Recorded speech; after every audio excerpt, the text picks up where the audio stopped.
Bright lights are shining in my face. My heart is pumping.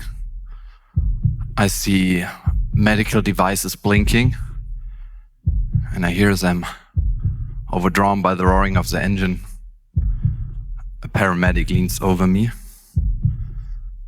I'm a little bit pushed to the side, and yet I'm lying still, strapped down. My body can't move. It feels like somebody has stabbed a hot needle through my neck. And my vision blurs since tears roll down my eyes. And I ask myself, what would I have regretted if I had died in that moment? What is truly important to my life? And have I lived by it? But how did I get in this situation? I was at the coast of Cape Town, and I tried to improve my kiteboarding skills. I'm not a very good kiteboarder, so I took a kiteboarding teacher, and it was a windy and wavy day, and we went out right to the beach, and he was pretty confident, so I was confident too.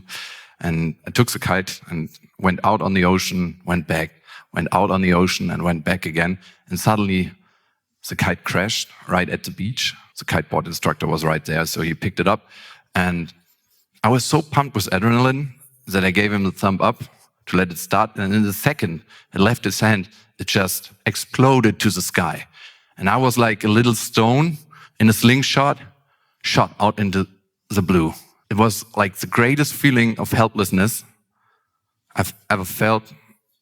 And next moment I know is that I'm 10 meters above the ground, looking down, and I know it's too far, that I can't survive this. I will break my neck. And I was kind of surprised in that moment that life is ending for me that fast at this point, because I was living life with a sense of infinity. And at the same moment, a sadness rushing in, because I knew I could not longer accompany my daughter on her way through life. And with this sadness, gravity kicked in.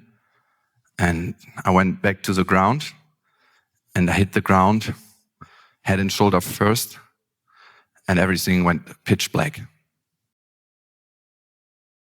And after a while, I don't know how long, I opened up my sandy eyes, and I saw feet and legs around me. I heard the ambulance coming in. While I was lying in the ambulance, I asked myself, what would I have regretted if I had died that day? What is truly important in my life, and have I lived by it? I didn't regret the not answered emails on my computer, the appointments I had, some career things which didn't work out for me. I regretted that I lived with some emotional distance to my life. Nothing really hurt me, but nothing really touched me deeply either. It was like between me and the world was frosted glass. And I knew I wanted to change that. So I went out on a journey. And as a psychologist, I have the honor to talk to a lot of people, talk to a lot of men. And I noticed a lot of them feel the same. Some of them don't feel anything, but most of them feel the football feelings, I call them. It's anger and joy. The ones you experience in a stadium when the team loses or wins. But the weaker ones, like sadness, like shame, like fear, we don't want them. We put them to the side. And this can have fatal consequences. It can happen that we go still inside. And when you look at the suicide rates, men take their lives 3 times more often than women do. And there are other tragic statistics like violent crimes. Over 90% of them are committed by men. Men are in jail far more often. Over 90% of jail inmates are men. And drug abuse, mostly committed by men. Gambling addiction, men. Wars, look at the war places, men. I asked myself, what drives us in this dangerous corner where we as men harm so many others and in the end harm ourselves? What would happen if we be more open to our emotions, to all of them which are there, and how come that we went this direction. Part of it lies in our socialization. I did my second major in art. Now my daughter draw those pictures, my niece. They helped me with that. Who knows the situation when you should get sad, or you should feel fear, or you should feel shame, but you feel anger? Who has ever been in such a situation? Please raise your hand. And it's no coincidence that more men raise their hands than women, because most of the time men are raised to be strong, to be tough. They're told to man up. Boys don't cry, don't be a sissy. And we take that and we live after it. And then we bury our feelings in the basement. And after a while, we forget that there is a basement. And women, while they grew up, are most of the time discriminated emotionally too. Who knows situations you should get angry, but instead you feel sad and you start to cry. Maybe at work, maybe in an argument with your family, maybe in other situations. Who has ever been in such a situation? And it's no coincidence that more women raise their hands, because women are told to behave kind, and when they don't, they're told don't be so bossy, and they take their anger inside and put their sadness over it. I mean, our anger is important too, because it helps us to set boundaries, to say, when you cross this line, something happens. Our weaker emotions are important too, because they let us connect to ourselves and to others. And I knew I needed to go down to my basement, find out what picture of being a man I have drawn in the past. How many of you have seen your father cry more than 5 times in your life? I've seen my dad cry twice. One time there was dry air in the airplane. Often I've seen him neutral, or sometimes in anger, sometimes directed towards me, spankings on my butt or slaps on the head. But mostly I saw him turning his anger against other people. When somebody owed the family money, I could see what happened, and I could see how you get it back. My parents divorced when I was 6 years old, and my mother struggled financially, so I thought I had to take the role of the new young man in the house, and I took my responsibility serious. But my mom's new boyfriend didn't see it that way, and we often crashed, and one night it escalated so badly, he chased me around the house, and I ran away, and then he grabbed me and put me in a headlock. I was screaming and trying to fight against it. I was really angry, but of course I was helpless. I still remember I had a little digital watch, and I watched it, and minutes passed, and he kept me in that headlock. He tried to break me, and I could really feel why it's called Schwitzkasten in Germany. Schwitz means sweat, Schweiß, because his sweat was dripping onto me, on my head and on my face, and we were both soaking wet. An hour passed, and my mom came up the stairs, and she entered the room, and she looked at me, and then she turned away. And I felt so helpless. 2 weeks later, my dad came visiting, and I remember that he got into an argument with my mom's boyfriend, and they got into a fight, and I watched them from a little window and from our storage room, and my dad had him in a headlock. I think you should be fearful when you see something like that, but I wasn't fearful. Somebody showed me the antidote of my helplessness. I stitched like a coat of anger. I wore it for quite some time. I think it's no coincidence that I became a pretty good wrestler later on.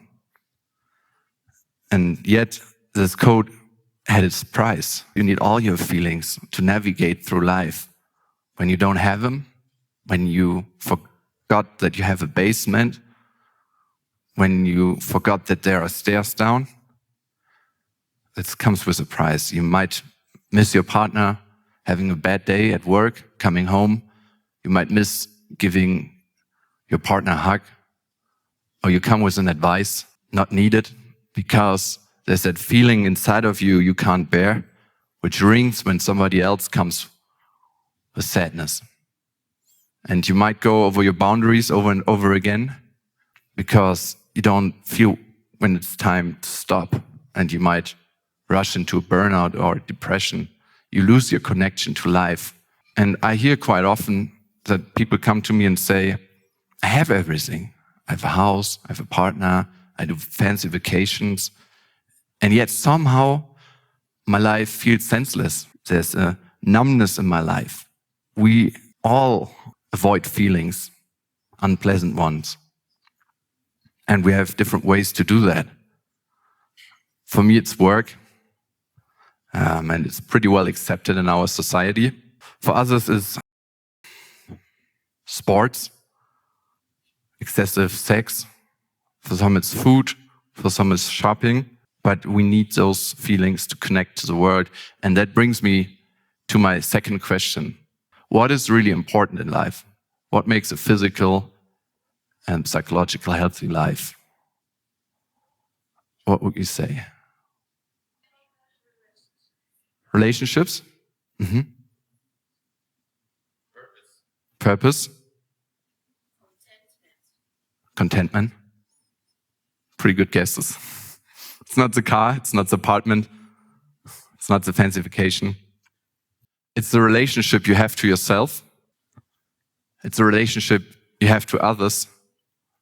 And it's if you find purpose in life. So it's a relationship to the world. And for every three things, you need your feelings. I mean, everything we touch, hear, see, everything we experience in life, even our inner voice, is translated into feelings. And if we don't have this connection, we lose our inner voice. We can't connect to ourselves. And like the connection to others, we need our feelings too, because between me and you right now, there's a feeling. I hope a pleasant one. I mean, what is love and empathy in the end? For me, is like seeing somebody else in the state and in the feeling he is in that very moment, feeling myself and be in contact without wanting to change the other person. And we all want to be seen. And the connection to the world, purpose. I mean, I don't believe in one purpose. They always try to sell that idea that there's one purpose in life and you have to find it. I think through our senses, we find sense in life and you get that connection. But the big question is, how do you get that contact again when you lost it over years, when you spoke a language as a little child, but then you didn't speak it for a long time? How do you get back? And one thing is, I would say, go slow. Here are probably some high performers in the audience, which will rush through the life, but take a break, go slower. I mean, there's a reason why our best ideas come on the bike or under the shower, because we don't do two things. I mean, yes, we shower and we brainstorm, but not three. And it's hard to listen to your inner voice when there are so many voices outside. And there's another thing I highly recommend. It helped myself. It's an ACT, acceptance and commitment therapy. It's a method and proven right in over 2,000 studies. And it's used by depression symptoms, anxiety disorders, hospitals use it, the firefighters use it, but also pro athletes. Mainly I took two parts out of it and I made emotional readiness. And emotional readiness consists out of those two parts. And one is awareness. You need to know what happens in the moment. Otherwise, you can't feel the excitement in your body because every feeling comes with an excitement. The easiest, I would say, is fear. How do you feel fear? Tightness in your throat, weight on your chest, weight on your shoulder, maybe your hands sweat. If you don't notice that fear, you might wiggle around things because you don't notice that in reality, you fear something. I mean, being brave, they always tell you don't be afraid, but being brave for me is to take your fear by your hand and go through it anyways. And for that, you need the second component, it's acceptance. So the physical arousal which comes when you start to feel everything, you need to accept that. It's like going to an art exhibition, looking at the picture and looking at the quality, and then you can step into the room. Viktor Frankl once postulated, between stimulus and our reaction, there's a room we can enter, and this room means freedom. And the key to that room is our emotional readiness. It's not easy, but for me personally, a lot of things have changed. I always wanted to learn dancing, and I didn't dance for quite some time, maybe 10 years. I wanted to learn salsa. Always my schedule was too full. I always wondered why I have other things to do, but I always thought my schedule is too full. But when I started to being emotionally ready, I noticed that in reality, I was shameful. I could feel my shame, and now I take dancing lessons with my instructor, and I have a very big window, the glass window, and all the neighbors can look, and I dance with my instructor. And of course, there's some shame left. I can be with it and dance with it, and it means freedom. I mean, I can be in the process with my grandpa who's dying, hold his hand, and let my tears be witness of how important he is to me. I have a better contact to myself, to others, to the world. It's like somebody turned the colors up in my life. And I wonder how our world would look like if especially men would be more emotionally reflected and emotionally ready. Would there be so many wars? Would there be so many of us in jail committing crimes? I mean, it's not an easy path. And I step out, I remind myself of what kind of man I want to be for my brother, for my sisters, for my mother, for my father, for my daughter, for my grandparents, for the people around me, for the world, and for myself. Because emotional readiness, it's not about how to become a real man. It's about how to become a human. Thank you.